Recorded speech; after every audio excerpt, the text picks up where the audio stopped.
पिछले हफ्ते हम लोग बात कर रहे थे reality check of a true Christian. एक मसीही जीवन के वास्तविकता की जांच। How I can know that I am a true Christian, कैसे मैं जान सकता हूं मैं असली मसीह हूं, और whether I am just living in some kind of doubts, या फिर मैं किसी प्रकार के संदेह और दुविधा में जी रहा हूं। my job is to let you know that how you can live a true Christianity. मेरा कर्तव्य ये है कि मैं आपको असली मसीहत के बारे में बताऊं। And it is very important for us to understand this portion, otherwise we will be a mixed breed. और ये बहुत जरूरी है कि हम इस वाले हिस्से को समझे, वरना हम मिलावटी मसीह बन जाएंगे धीरे धीरे। In Acts chapter 15 verse 36 we see प्रेरित again, 15 के 36 में हमने देखा इस बात को, and it says like this. और वो इस प्रकार से कहता है, कुछ दिन बाद पौलुस ने बरनबास से कहा, जिन जिन नगरों में हमने प्रभु का वचन सुनाया था, आओ फिर उनमें चलकर अपने भाइयों को देखें कि वे कैसे हैं। पौलुस और बरनबास ये कलीसियाओं में जाते हैं और प्रभु का काम करते हैं, लोगों को सुसमाचार सुनाते हैं और उन्हें परमेश्वर के वचन से भरपूर करते हैं। कलीसिया की जो ज़रूरतें हैं उसको पूरा करते हैं, ताकि कलीसिया किसी भी रीति से प्यासी ना हो, भूखी ना हो। अपना काम बखूबी तरीके से निभाते हैं और चाहते हैं कि कलीसिया जो है वो आगे बढ़े। और अब ये समय है उनके जीवन में जब पौलुस और बरनबास चाहते हैं कि वो वापस जाएं और देखें, चेक करें कि जिन नगरों में हमने कलीसियाएं लगाई थी, जिन नगरों में हमने लोगों को सुसमाचार सुनाया था, जहां पर हमने परमेश्वर के वचन को बांटा था, अब उन लोगों का क्या हाल है। क्या वो आगे बढ़ रहे हैं? क्या वो सही तरीके से ऊपर आ रहे हैं, बढ़ रहे हैं, या फिर वो भूल चुके हैं, या फिर वो ठंडे पड़ चुके हैं। ये बहुत मुख्य भाग है एक पास्टर के लिए, एक कलीसिया के अगुवे के लिए, कि वो कलीसिया में इस बात को जांचे और परखे कि क्या कलीसिया आगे बढ़ रही है, नहीं बढ़ रही है। इसीलिए पौलुस कहते हैं बरनबास को कि आओ हम चलें और नगरों में और प्रभु के वचन जहां हमने सुनाया था, आओ फिर उनमें से चलकर और उन भाइयों को देखें कि वे कैसे हैं। हाउ आर दे, वो कैसे हैं। This is important for them to recheck again. ये उनके लिए बहुत जरूरी है कि फिर से जाकर वो देखें कि वो किस अवस्था में है, कैसे हैं। क्या देखना है? ये देखना है कि क्या जो वचन प्रचार किया गया था, कलीसिया उस पर अभी चल रही है, नहीं चल रही है। क्या उन लोगों में अभी भी उत्साह भरा है कि नहीं भरा है। हमारा मसीह जीवन आपको मालूम है ये बड़ा उतार और चढ़ाव से भरा हुआ है। कई बार आप बहुत अच्छी प्रार्थना करते हो, कई बार आपसे प्रार्थना नहीं होती है। मैं जो बातें आपको आज बोलने वाला हूं, ये बातें आपके जीवन से मेल खाती हैं, ये बातें आपने अनुभव की हुई हैं, इसीलिए हम इन बातों के बारे में अच्छे से सुनेंगे और समझेंगे। सो मसीह जीवन उतार चढ़ाव से भरा हुआ है। कई बार आप बड़े निराश हो जाते हैं, आप सोचते हैं मेरे लिए कोई भी नहीं है, मैं कहां पर जाऊं, मैं क्या करूं, मेरी प्रार्थनाओं से क्या फायदा है, मैं तो बीमारी हो जा रहा हूं, मेरे घर में तो अभी भी कलेश हो जा रहा है, अभी भी मैं परेशान हो रखा हूं, मैं क्या करूंगा प्रार्थना करके, आखिर मेरे जीवन का क्या मूल्य है। मैं प्रभु को जान लिया हो, मैंने बपतिस्मा ले लिया, मैंने प्रार्थना कर रहा हूं, मैं मीटिंग्स में जाता हूं, मैं कलीसिया में जाता हूं, लेकिन आखिर मेरे जीवन में ये सब क्या हो रहा है और क्यों हो रहा है। उसी विषय में मैं आज थोड़ा आपसे बात करना चाहता हूं कि जीवन में एक सही दिशा पकड़ने के लिए और एक सही मार्ग में चलने के लिए आपको लगातार एक सलाहकार की जरूरत होती है। प्रभु यीशु मसीह ने कहा कि मैं जा रहा हूं, लेकिन मैं तुम्हारे लिए सलाहकार भेजूंगा, मैं तुम्हारे लिए वो व्यक्ति भेजूंगा जो तुम्हें सही मार्ग पर चलने की शिक्षा देगा। 100% इसमें कोई भी डाउट नहीं है कि पवित्र आत्मा हमारे साथ है, पवित्र आत्मा हमारे संग संग चलता है, हमें उत्साहित करता है, हमें आगे बढ़ाने के लिए मदद करता है। लेकिन अगर आपके जीवन में कोई मनुष्य नहीं रहा, कोई ऐसा अगुवा नहीं रहा, कोई ऐसा मेंटर नहीं रहा, तो आप जीवन में कभी भी आगे नहीं बढ़ पाएंगे। जीवन में आगे बढ़ने के लिए जैसे एक बच्चे को माता की जरूरत है, पिता की जरूरत है, ठीक उसी प्रकार प्रजा को, हम सभी लोगों को अपने जीवन में एक गुरु की जरूरत है।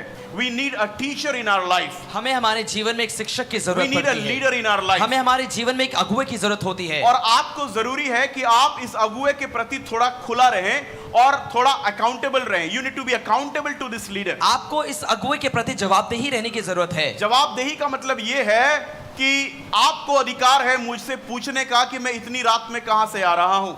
शायद मेरे घर के लोग नहीं पूछ सकते, शायद मेरी माँ नहीं पूछ सकती, पर आपके लिए मैं आपको चाहता हूं कि मैं आपके प्रति जो है जवाबदेही रह सकूं, ताकि मेरा जीवन सुधर सके। अगर आप अपने जीवन में किसी के लिए भी जवाबदेही नहीं है, तो आप जीवन में कभी भी खरा जीवन नहीं जी पाएंगे, आप जीवन में कभी भी एक सही जीवन नहीं जी पाएंगे। अगर हमारी जिंदगी ऐसी है कि जो मुझे अच्छा लगता है मैं वो करूंगा, मुझे पूछने वाला कोई नहीं है, और अगर किसी ने मुझसे ज़्यादा सवाल किए तो मुझे गुस्सा आ जाएगा। मैं आपको बताना चाहता हूं ये जीवन जानवरों जैसा जीवन है। इसमें हम अपनी मर्जी से जो करना चाह रहे हैं, इसमें कभी कोई आशीष नहीं मिलेगी। हमेशा एक बच्चे के ऊपर एक माँ का साया होना जरूरी है ताकि वो बच्चा अच्छे से बढ़ सके। हमेशा एक परिवार में बच्चों के ऊपर माता पिता का साया होना जरूरी है। कई बार वो बच्चे सोचते हैं कि मैं बहुत अच्छा हूँ, मैं तो ज़्यादा बुद्धिमान हूँ, मैं अपनी माता से ज़्यादा पढ़ा लिखा हूँ, मैं अपने पिता से ज़्यादा जानता हूँ, लेकिन उसके बाद भी हम घर उनको नहीं सौंपते हैं क्योंकि पढ़ाई लिखाई से घर चलाना नहीं समझ में आता है। घर चलाने के लिए अनुभव चाहिए, घर चलाने के लिए दुनिया की समझ चाहिए। वे पढ़े लिखे हो सकते हैं पर दुनिया कैसी उनको उनकी समझ नहीं है, इसीलिए आप लोग हैं। उसी प्रकार से जब परमेश्वर के दास होते हैं, जो पास्टर्स होते हैं, उन्होंने वचन में माहिरता को हासिल किया हुआ है, वचन को समझा हुआ है, वचन का अनुभव किया हुआ है। उन्हें मालूम है कि दुनिया में क्या मिलेगा और प्रभु यीशु मसीह में क्या मिलेगा। उन्हें मालूम है कि हर एक कलीसिया के लोगों को कैसे चलाना है। जैसे आपको आपके 2 बच्चों के बारे में, 3 बच्चों के बारे में, 4 बच्चों के बारे में अच्छे से पता है, मेरी बेटी का स्वभाव ये है और मेरे बेटे का स्वभाव ये है, मेरा बेटा थोड़ा बात को नहीं सुनता पर मेरी बेटी जो है बात को मान लेती है। ठीक उसी प्रकार एक पास्टर को उसके चर्च के बारे में पूरी तरह से पता रहता है, कौन सा बेटा कैसा है, कौन सी बेटी कैसी है, कौन बात को तुरंत मान लेता है, कौन थोड़ा मुश्किल से मानता है, कौन सही तरीके से चल रहा है, कौन थोड़ा गड़बड़ कर देता है। सो ये एक पास्टर को पिता के रूप में देखा गया है और वो उस कलीसिया की जिम्मेदारियों को समझता है और आगे लेके चलता है। ध्यान दीजिए, सबसे पहली बात जो आपको अपने जीवन में चाहिए, आशीषें बाद में आएंगी, बरकतें बाद में आएंगी, पैसा बाद में आएगा, शोहरत बाद में आएगी, घर बाद में बनेगा, लेकिन सबसे पहला काम जो आपको अपने घर में चाहिए वो है उद्धार। मैं आपको बताना चाहता हूं, आप एक नाट्य व्यक्ति को जानते हैं बाइबल में जिसका नाम जक्कई था। यीशु मसीह जाते हैं और ये व्यक्ति यीशु के पास नहीं आ रहा, यीशु मसीह इस व्यक्ति के पास जा रहे हैं और कह रहे हैं, हे जक्कई, ये पेड़ पर ऊपर चढ़कर, साइकोमोर ट्री के ऊपर चढ़कर, ही इज वॉचिंग जीसस। वो अंजीर के पेड़ के चढ़कर वहां पे यीशु मसीह को देखता है और यीशु मसीह कह रहे तुरंत नीचे आ, आज मैं तेरे साथ तेरे घर चलूंगा और खाना खाऊंगा। मैं आपको ये कहानी फिर से सुना रहा हूं, ध्यान से सुनिए, आपने सुना हुआ है, यहां कुछ होता है, ध्यान सुनिएगा। जब यीशु मसीह जक्कई के घर जाते हैं, यीशु मसीह बहुत से लोगों के घर गए। आपके घर में अभिषिक्त लोगों का आना बहुत जरूरी है। आपकी प्रार्थनाएं अच्छी हैं पर अगर अभिषिक्त लोग आपके घर में नहीं आए, कम से कम साल में 2 बार अगर नहीं आए, और कम से कम साल में मैं कहता हूं 4 बार नहीं आए, तो मुश्किल है, क्योंकि घर में कुछ ऐसा होता है जो लेवल वाले लोगों को दिया गया है, वो देख सकें, समझ सकें और उसको आपके घर से बाहर निकाल सकें। आप प्रार्थनाएं कर रहे हैं पर जूझ रहे हैं, आप मीटिंग्स में आ रहे हैं पर फिर भी आपके जीवन में उथल पुथल हो रखी है। जब प्रभु के दास लोग आते हैं जिनको परमेश्वर ने दिया हुआ है, जैसे गिहाजी और एलीशा को हम देखते हैं, गिहाजी घबरा जाता है, आर्मी आती है, लोग फिलिस्तीन के मारने के लिए आ जाते हैं, आज तुम्हें खत्म कर डालेंगे, और गिहाजी प्रार्थना करता है, एलीशा प्रार्थना करता है कि परमेश्वर तू मेरे दास की आंखों को क्या कर दे, खोल दे। और जैसी उसकी आंखें खुलती हैं, वो क्या देखता है, आग से भरे हुए रथों को देखता है और सैनिकों को देखता है, स्वर्ग की एक बहुत बड़ी सेना को वो देख ना पाता है। मैं क्या बोलना चाहता हूं, कई बार आप प्रार्थना तो कर रहे हैं पर शायद वो प्रार्थनाएं उतना लेवल पर नहीं जा पा रही हैं कि आत्मिक आंखें खुल जाएं और प्रभु की सेना आपको नजर आने लग जाए।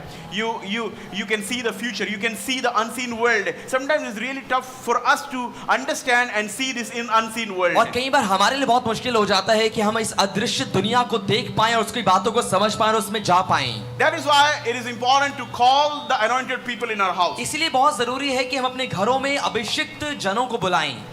Very very important. बहुत जरूरी है। Hallelujah. हालेलुया। क्या आप सुन रहे हैं मेरी बात को? अब यीशु मसीह जक्कई के घर जाते हैं। जक्कई कोई अच्छा व्यक्ति नहीं था। यीशु मसीह जिस बंदे के घर जा रहे हैं, ये बंदा धोखा देने वाला इंसान है, ये लोगों को लूटने वाला इंसान है। He was not a good man. वो एक अच्छा व्यक्ति नहीं था। वो टैक्स चोरी करता है, वो लोगों से दुगना कर लेता है, वो लोगों की बुराइयां करता है, बुरा इंसान था। यीशु कहते हैं आज मैं इस बुरे व्यक्ति के घर जाऊंगा और इसी के घर जाके खाना खाऊंगा। यीशु मसीह ने अपने आप को खुद निमंत्रण दिया कि मैं इस बुरे व्यक्ति के घर जाता हूं और इसके घर खाना खा के देखता हूं।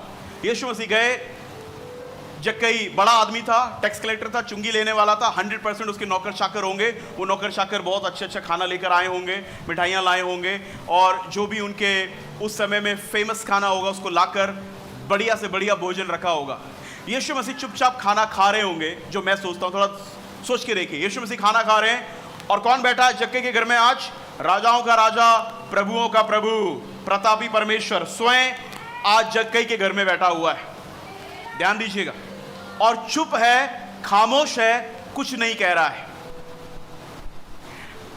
ये सब हो रहा है और अचानक से जक्कई के मन में कोई बात आती है और वो कहता है, आज ये मेरे घर आया हुआ है जिसको मैं देखने के लिए आया था।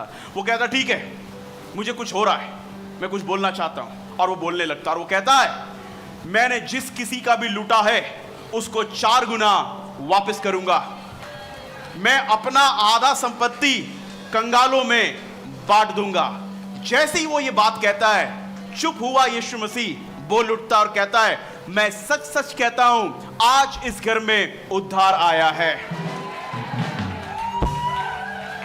You know, Jesus is silent in many houses because people are not repenting. और यीशु मसीह बहुत से घरों में चुप है, खामोश है, क्योंकि लोग मन नहीं फिरा रहे हैं। He is in your house, आपके घर में ही है वो, but he's silent. लेकिन वो चुप है। He is in your house. आपके घर में है वो, He is in your bedroom. आपके बेडरूम में है, He is in your drawing room. आपके ड्राइंग रूम में है, But he's silent लेकिन वो चुप है। because people in the house ignoring him. क्योंकि लोग जो घर में है वो उसको नजरअंदाज कर रहे हैं। People in the house, they are not giving honor to Jesus in their house. और जो यीशु उनके घर पर है, घर के लोग उसको आदर ही नहीं दे रहे। People in the house, they don't even listen him. घर के लोग उसको सुन ही नहीं रहे हैं। People in the house, they don't repent. घर के लोग मन नहीं फिरा रहे। Jesus is in the house यीशु घर में है and they are fighting each other. और वो लड़ रहे हैं एक दूसरे से।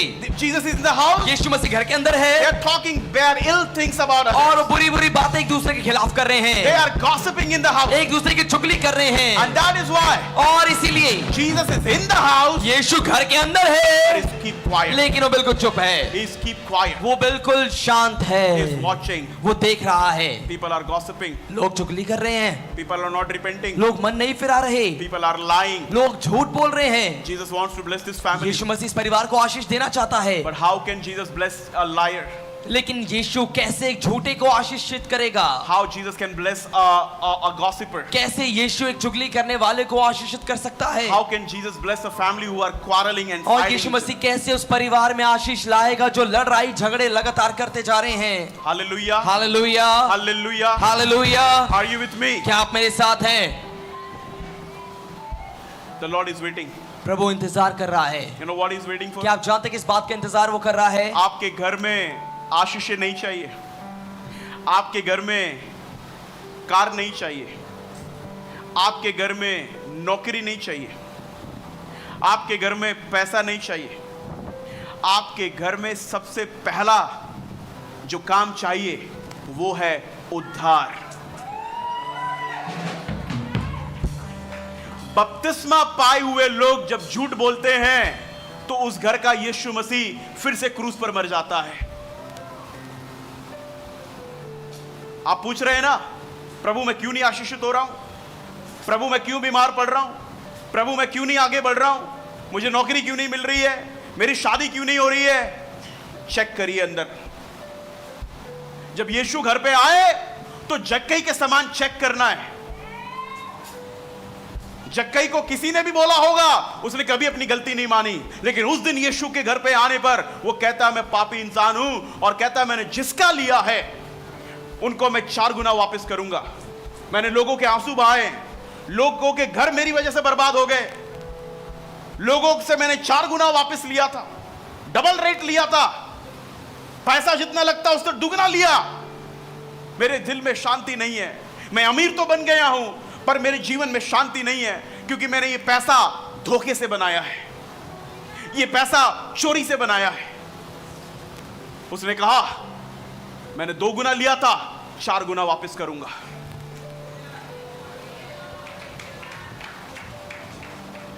आपके घर में सबसे पहला उद्धार आएगा, उसके बाद गाड़ी आएगी, बंगला आएगा, घर आएगा, बच्चे पढ़ेंगे। बच्चे इंग्लिश में बोल रहे हैं और झूठ भी बोल रहे हैं। ओ कम ऑन, बच्चे इंग्लिश भी बोल रहे हैं और झूठ भी बोल रहे हैं।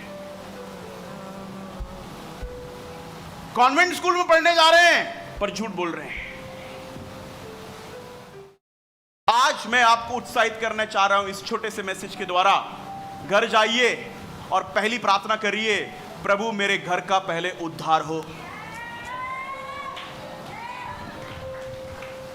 क्या मसीह घर जहां पत्नी पत्नी झूठ बोल रहे हैं एक दूसरे को, फोन छुपा रहे हैं, पासवर्ड लगा रहे हैं। यीशु कहता है छी। यीशु को शर्म आती है उस घरों से, कहता है इन्होंने मुझे क्यों अपनाया यार, क्यों बपतिस्मा लिया मेरे नाम का, क्यों कहते हैं कि इन्होंने मुझे पहना हुआ है, मुझे पहन के झूठ बोल रहे हैं, मुझे पहन के दूसरे की बुराई कर रहे हैं। लिखा है और जितनों यीशु का बपतिस्मा लिया उन्होंने यीशु को पहन लिया। यीशु को पहने हुए हूं और अपनी कलीसिया की किसी बहन की बुराई कर रहा हूं। यीशु उस घर में है पर चुप बैठा हुआ है, चुप बैठा है। जक्कई के घर में वो चुप बैठा रहा और तब तक चुप बैठा रहा जब तक जक्कई ने अपने मुंह से नहीं कहा कि मैं 4 गुना वापस करूंगा और आधा कंगालों को बांट दूंगा।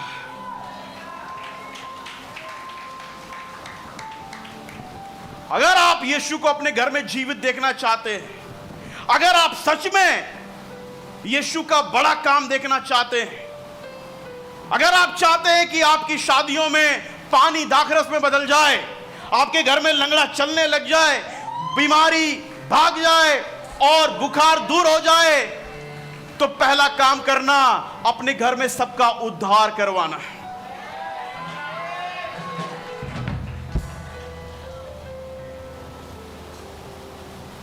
Jesus said one cannot serve 2 masters. यीशु ने कहा एक व्यक्ति 2 स्वामियों की सेवा नहीं कर सकता है। Either you will serve God or money. या तो वो परमेश्वर की सेवा करेगा या तो वो पैसे की सेवा करेगा। यीशु को पहने हुए हैं, गंदे गाने सुन रहे हैं, फिल्मी गाने सुन रहे हैं, फिल्मी गानों का स्टेटस लगा रहे हैं, शेर व शायरिया कर रहे हैं। वहीं पर यीशु शांत होकर पीछे हो जाता है और फिर हम ब्लेम करते हैं, चर्च जा रहे हैं कुछ हो नहीं रहा, पादरी साहब बोल रहे कुछ हो नहीं रहा, प्रार्थना कर रहे हैं कुछ हो नहीं रहा, उपवास ले रहे हैं कुछ हो नहीं रहा, ये कर रहे हैं कुछ हो नहीं रहा। कहां से होगा जब तुम्हारी जिंदगी जक्कई के समान है और तुम बनना अब्राहिम चाह रहे हो। क्या आप मेरे साथ हैं? किसी ने सुना मैंने क्या बोला? जब जिंदगी जक्कई के समान है, जब जिंदगी सामरी स्त्री के समान है और हम बनना अब्राहिम और अय्यूब चाह रहे हैं, हमारा ध्यान है 7 गुना मिलेगा, 7 गुना मिलेगा, 7 गुना मिलेगा। 7 गुना तब मिलेगा जब अय्यूब की तरह बीमारी में, कलेश में, सब कुछ लेने पर भी मैं उसको कोसूंगा नहीं, मैं कुड़कुड़ाऊंगा नहीं, मैं उसको कभी भी कुछ बोलूंगा नहीं। मैं तो यही बोलूंगा जो अय्यूब ने कहा, यहोवा ने दिया, यहोवा ने ले लिया, यहोवा का नाम धन्य है। आपके जीवन में सलाहकार होने चाहिए। ऐसे गंदे सलाहकार हैं, ऐसी गंदी सलाहें देते हैं जिससे आपका जीवन बर्बाद हो रहा है।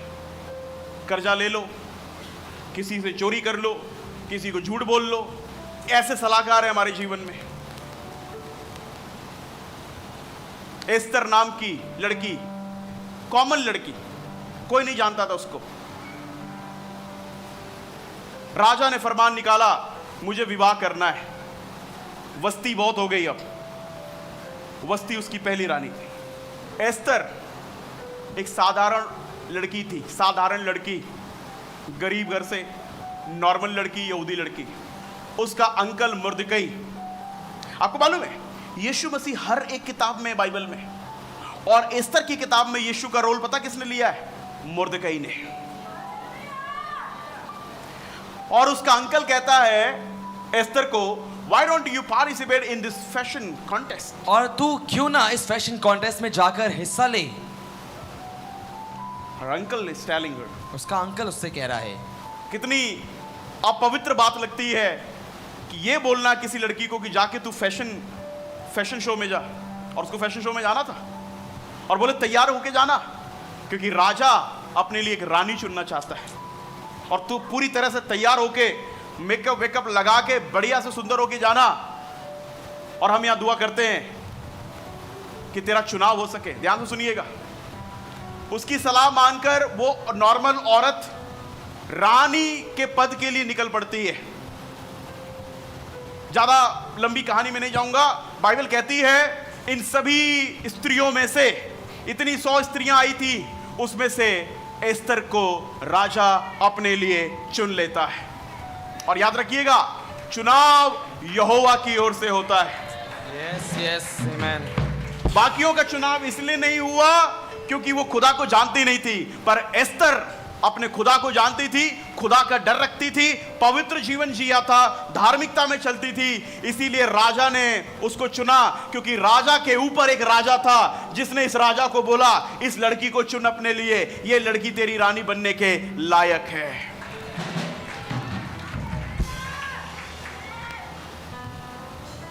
कोई दुनिया का राजा अपने अनुसार नहीं चल सकता। इस पृथ्वी के राजाओं को चलाने वाला भी ऊपर एक राजा बैठा हुआ है। ध्यान से सुनिएगा। अब ये चुन ली जाती है, शादी हो जाती है, बहुत बढ़िया पार्टी होती है, बहुत धूमधाम से। राजा रानी की शादी आपको पता ही है कैसे होती है। उसके बाद ये राजपाट में व्यस्त हो जाती है। इसको अच्छा लगने लगता है कि मैं, ऐसा होता है ना जब घर में कुछ नहीं होता, एकदम से एक्टिवा आ जाए तो हम उड़ने लग जाते हैं, गाड़ी आ जाए तो हम उड़ने लग जाते हैं, घर अच्छा बन जाए तो हम उड़ने लग जाते हैं। ये भी उड़ने लग गई बेचारी, ये भूल गई कि ये किस, एक्चुअली राजाओं के राजा ने इस राजा से इसकी शादी एक उद्देश्य के लिए कराई थी। वो उद्देश्य को भूल गई और बिजी हो गई। ऐसा होता है जब खुदावन हमारी थाली में जरूरत से ज्यादा डाल दे तो हमारा दिमाग सनक जाता है, हम अपना आपा खो बैठते हैं, हम अपने हालात भूल जाते हैं। हम भूल जाते हैं कि मैं तो लिस्ट में भी नहीं थी, मुझे तो मुर्दकई अंकल ने लिस्ट में डलवाया था, मैं तो कंपटीशन में भी नहीं थी, पर मुर्दकई अंकल ने मुझे काउंसलिंग दी, मुझे समझाया और बोला तू भी कंपटीशन के लिए जा, क्या पता राजा तुझे चुन ले, जा जा जा जा जा, और वो चल पड़ी। ध्यान से सुनना, मैं जो बात बताने वाला हूं, ये बात एस्तर कुछ समय बाद भूल गई कि खुदा ने मुझे कैसे उठाया था, कैसे मुझे एक्टिवा मिला, गाड़ी मिला, रथ मिला, नौकर चाकर मिले, महंगे कपड़े मिले, नौकरानियां मिली, दासियां मिली। पहले एक सेट कपड़ा नहीं था, आज मेरे पास 50,000 सेट कपड़े हैं। पहले मखमल नहीं पहनने को मिलता था, आज मैं सोने चांदी से जड़े हुए कपड़े पहन रही हूं। मुर्दकई अंकल वापस जाते हैं उसके पास एक दिन टाइम निकालकर और बोलते हैं, एस्तर लग रहा बेटी तू भूल गई तू किस काम के लिए आई थी। बेटी तू भूल गई है मैंने तुझे क्यों कहा था इस फैशन शो में भाग लेने के लिए। इसलिए नहीं कि तू रानी बन के रहे, इसलिए कि तू अपने लोगों, अपने जाति भाइयों को, अपनी प्रजा को, अपने देश के लोगों को, यहूदियों को याद करे ताकि तू उनको बचा सके। और वो एकदम से होश में आती है, ओ माय गॉड,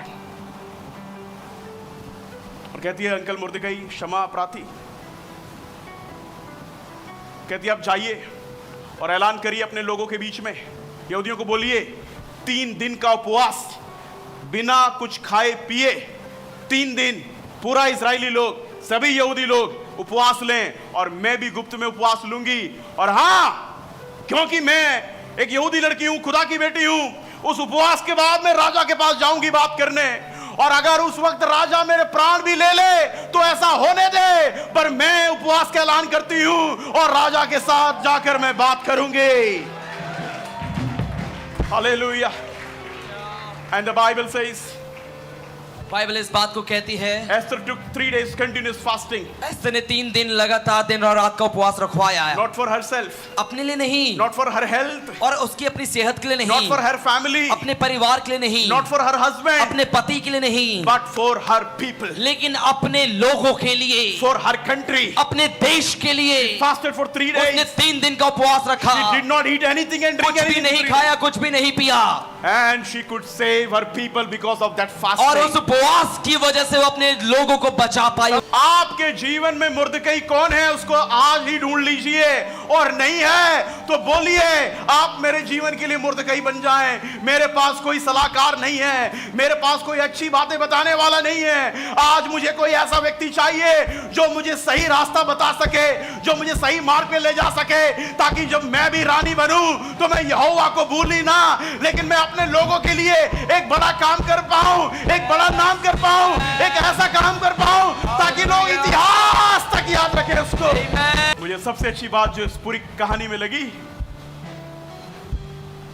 वो चुनाव हो गया, रानी बन गई, राजा के पास चले गई, पर मुर्दकई अंकल ने जो बात बोली वो मेरे दिल को छेदती है। उसने जरूर उस दिन एस्तर के दिल को भी छेदा होगा।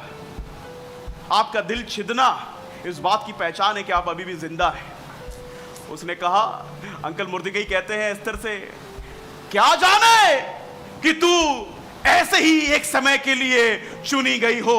Who knows that you are chosen for such a time as this to save your people. कौन जानता है कि क्या तू ऐसे ही समय के लिए चुनी गई हो अपने देश और अपने लोगों को बचाने के लिए. Hallelujah. Hallelujah, Hallelujah. Hallelujah. I have a news for all the sisters here. सभी बहनों के लिए मेरे पास एक खबर है. You are not chosen to make food only. आप केवल घर पर खाना बनाने के लिए नहीं चुनी गई हैं. You are not chosen just to get married and bring children. आपकी सिर्फ इसलिए शादी नहीं हुई कि सिर्फ आप खाना बनाएं और घर पे रहे और बच्चों को पैदा करें. No church women are selected by God just to bear children and sit at home. और कोई भी कलीसिया की महिला, कोई भी बहन को परमेश्वर ने इसलिए नहीं चुना कि वो सिर्फ बच्चे पैदा करे और घर को संभाले और I have a बैठे. special news for you. एक खास खबर मेरे पास आपके लिए है. God is telling you, परमेश्वर आपसे कह रहा है, who knows that you are chosen for such a time as this, कौन जानता है कि आप ऐसे ही समय के लिए चुनी गए हो where God will use you जब परमेश्वर आपको इस्तेमाल करेगा to save His people, अपने लोगों को बचाने के change लिए the nation, और दुनिया और देश बदलने के लिए. to lift you up. आपको ऊंचा उठाएगा वो. Your purpose is not to be a queen. आपका उद्देश्य रानी बनना नहीं है. Your purpose is to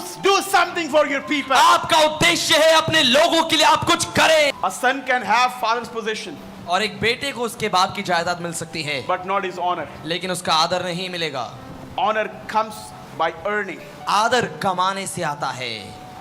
You can be next leader, आप अगला अगुवा हो सकते हैं, but people will not accept you, लेकिन लोग आपको नहीं स्वीकारेंगे and you will be frustrated. और आप चिढ़ जाएंगे उस बात से. Pastor has appointed me, pastor ने ही तो मुझे नियुक्त किया है, but why they are not listening me? लेकिन मेरी सुन क्यों नहीं रहे लोग? Why they are not respecting me? वो मेरा आदर क्यों नहीं करते? Because of your mouth. आपकी जुबान की वजह से. Mouth has a vital role to get honor from people. और लोगों से आदर पाने के लिए जुबान का बहुत मुख्य किरदार होता है. If your tongue is good, अगर आपकी जुबान अच्छी है, you will get honor. आपको आदर मिलेगा. Everybody will honor you. हर कोई आपका आदर करेगा. जो औरत घर में आदर पाती है, वो कलीसिया में भी पाएगी. जुबान बहुत इंपॉर्टेंट बात है. जुबान संभालना बहुत जरूरी है. हम लोग बहुत आज़ाद है, कई बार हम इस बात को नहीं समझ पाते. हम कैसे भी अपनी जुबान को, अपने मूड को यूज कर लेते हैं. हमें ये नहीं पता मैं चर्च में किससे बात कर रही हूँ, मैं किस ओहदे से बात कर रही हूँ, मैं क्या कर रही हूँ. आदर चाहिए, आदर की प्यास है, जुबान ठीक रखिए, नम्र रहिए. जितना आप नम्र रहेंगे उतना ही लोग आपका आदर करेंगे. जितना आप उखड़ के बोलेंगे,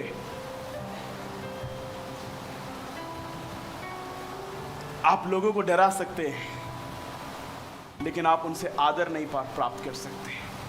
आदर सिर्फ एक ही बात से आता है, और वो है लोगों से प्यार करके. फरीसियों ने लोगों को दबा के रखा था, डरा के रखा था, उनके ऊपर बहुत ताड़नाएं की. कोई उनको रिस्पेक्ट नहीं देता, कोई उनके पास भी नहीं जाता था. यीशु कहता है, हे बोझ से थके हुए और दबे लोगों, मेरे पास आओ और मैं तुम्हें विश्राम दूंगा. ऑटोमेटिक लोग उसको आदर करते थे. ऐसे ही नहीं, उसकी स्वागत में खजूर के पत्ते बिछा दिए गए. ऐसे ही नहीं, लोगों ने अपने कपड़े तक फेंक दिए उसकी स्वागत करने के लिए, क्योंकि वो उनसे प्रेम करता था. इसीलिए उन्होंने उसको कई गुना आदर दिया है. Hallelujah.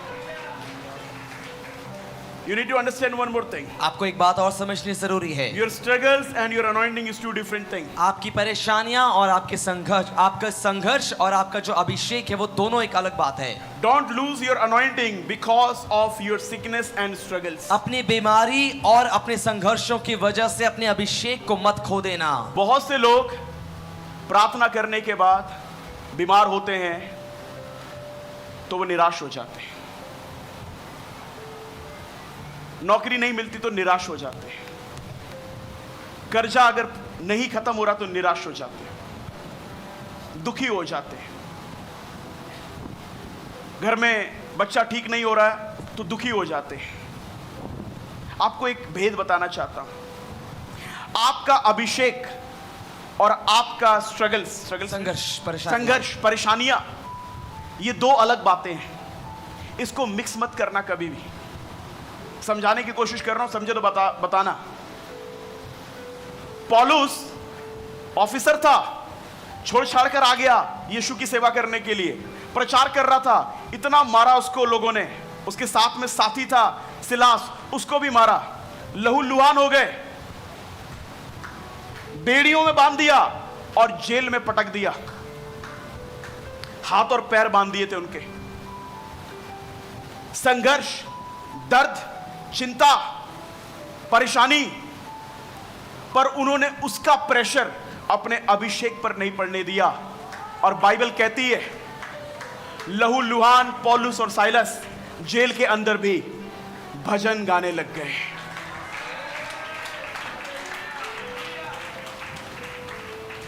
Everybody praise him when things are okay, when the time is good. सब लोग परमेश्वर की स्तुति करते हैं, आराधना करते हैं जब समय बहुत अच्छा होता है, हालात बिल्कुल अच्छे चल रहे होते हैं। But when your business is down, लेकिन तब जब आपका व्यापार नीचे जा रहा है, when you are continue in sickness, लगातार जब आप बीमारी में हैं, when you have a migraine, जब आपको माइग्रेन है, when you have a back pain, जब आपको कमर दर्द है, when you have debt to pay, लगातार आपको कर्जा है जो आपको चुकाना है, when you have problems, जब परेशानियां है, संघर्ष है, over and over, बार बार जो है, and that time when you pray, और उस समय जब आप प्रार्थना करते हैं, God will open the mega gate for you. परमेश्वर आपके लिए बड़ा विशाल दरवाजा खोल देगा। मैंने 2 व्यक्तियों को जेल में खून बहते हुए,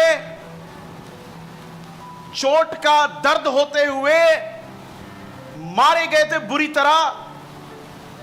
बहुत दर्द हो रहा होगा उस वक्त, उनको कोई दवाई देने वाला भी नहीं था, खून बहे जा रहा था, और उनको मैंने जेल में बाइबल में आराधना करते हुए पाया। और उसके बाद जेल का दरवाजा अपने आप खुलता हुआ पाया। Hallelujah, glory, amen.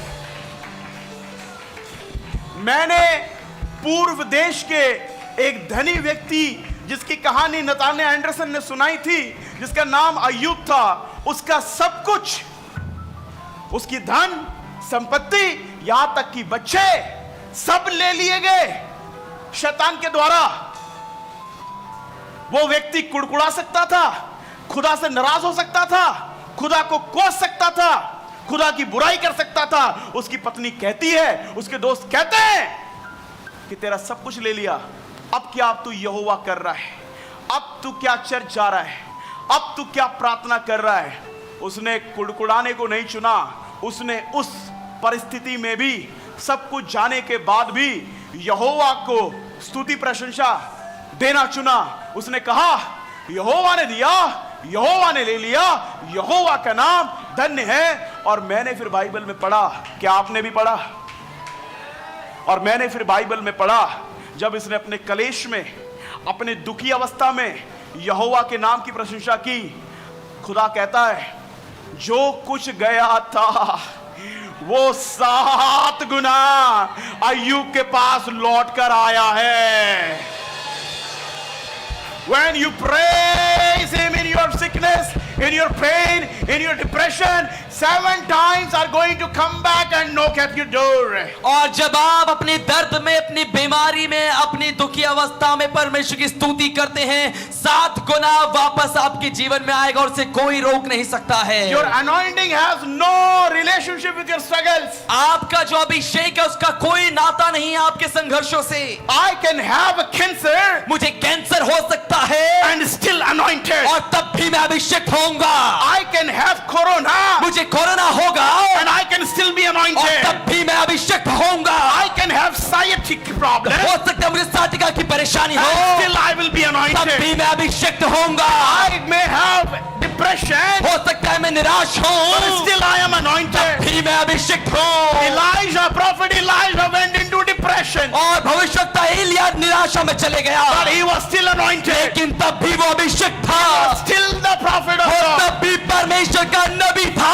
I don't know what you're going through today. मैं नहीं जानता आप किस चीज से गुजर रहे हैं आज। I don't know your pain, your shame. आपके दर्द, आपकी शर्म को मैं नहीं जानता I don't हूँ, know your sickness. आपकी बीमारी मैं नहीं जानता, I don't know what you are going through. मैं नहीं जानता आप किस बात से गुजर रहे हैं, I don't know what you lost today. मैं नहीं जानता आज आपने क्या खो दिया But है, I know one thing. लेकिन एक बात मैं जानता हूँ, Anointing is still with you. अभिषेक अभी भी आपके ही साथ है, The power is still in your tongue. सामर्थ अभी भी आपकी जुबान में है। Use that power. सामर्थ का इस्तेमाल करे, Worship the Messiah. मसीहा की आराधना करे, In the jail, जेल में, in the struggle, परेशानियों के बीच में, in the ocean, और समुद्र के बीच in में, the lion's den, और शेरों की गुफा में भी, in the fire of furnace. अपने आग की भट्टी में भी, Oh, worship the Lord. ओ आराधना करे Worship the उसकी, Lord. प्रभु की आराधना करे, And you will say the mega door open for you. और आप देखेंगे आपके लिए एक बड़ा विशाल दरवाजा परमेश्वर Mega खोलेगा, door God is going to open for you. परमेश्वर आपके लिए बड़ा दरवाजा जरूर खोलेगा।